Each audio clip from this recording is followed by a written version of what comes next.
नमस्कार बंधुरा flavour fantasy और कुकिंग शोते आपनादेर सबाइके स्वागत जानाई।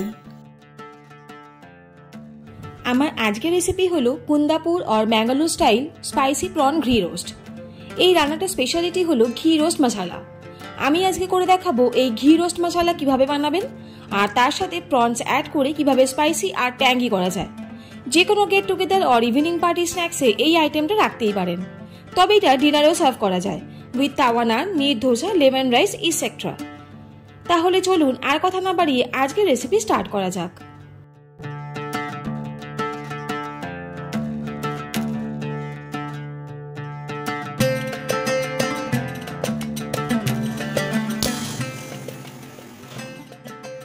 এখানে 1 কেজি বাগদা চিংড়ি আছে। চিংড়ি মাছের খোসাটা রেখে সুর, পা আর মাথার সামনে যে সাদা সুতোর মতন অংশ থাকে সেটা ফেলে দিয়ে পরিষ্কার করে ধুয়ে নিয়েছি।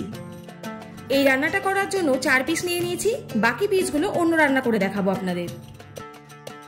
এবারে মাছগুলোকে পরিমাণ মতো লবণ, হাফ টিস্পুন হলুদ গুঁড়ো আর হাফ পাতিলেবুর রস দিয়ে মাছগুলোকে মাখিয়ে নেব।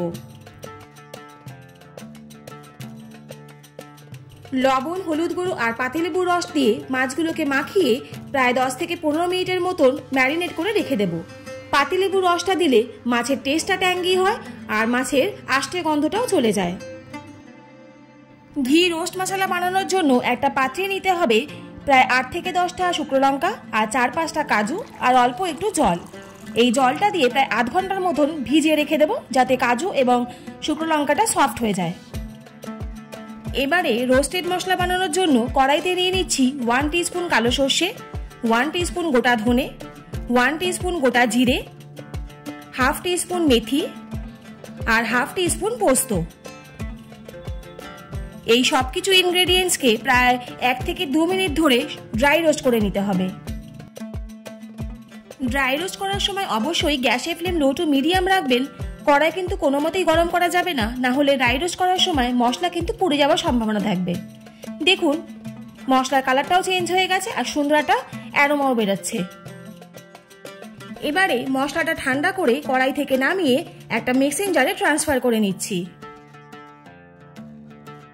এর মধ্যে এবারে দিয়ে দিচ্ছি সোক করে রাখা শুকনো লঙ্কা, সোক করে রাখা কাজু বাদাম, অল্প একটু গুড় আর প্রায় 5-6টার মতন রসুনের কোয়া আর জল দিয়ে দিচ্ছি যে জলটার মধ্যে আমি শুকনো লঙ্কা এবং কাজু বাদাম সোক করে রেখেছিলাম।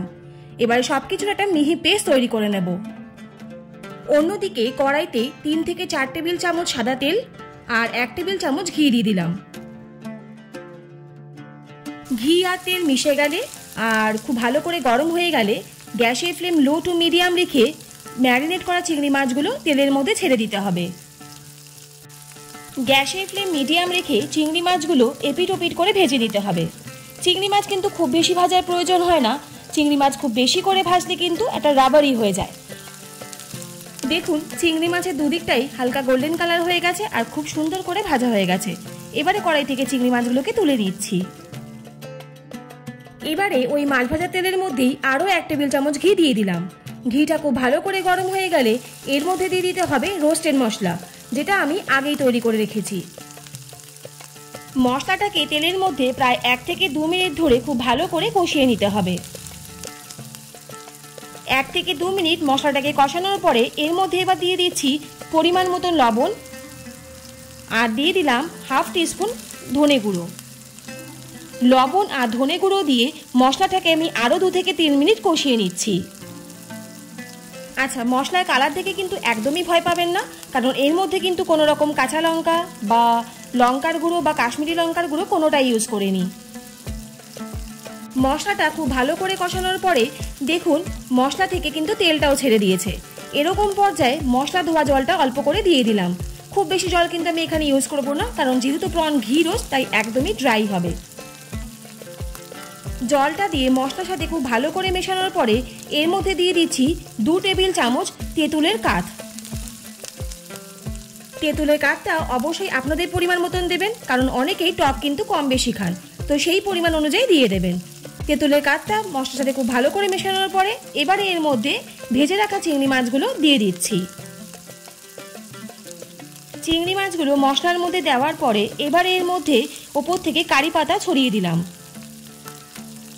এবারে চিংড়ি মাছটাকে মশলার সাথে খুব ভালো করে মিশিয়ে নিতে হবে আর 2 থেকে 3 মিনিট রান্না হতে দিতে হবে, যাতে মশলা থেকে তেলটাও ছেড়ে যায় আর চিংড়ি মাছটা খুব ভালো করে কুক হয়ে যায়।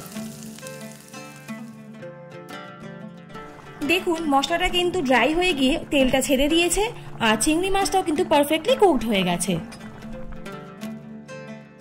দেখুন আমাদের আজকের রেসিপি একদম রেডি আর আপনাদের সামনে সার্ভও করে দিলাম।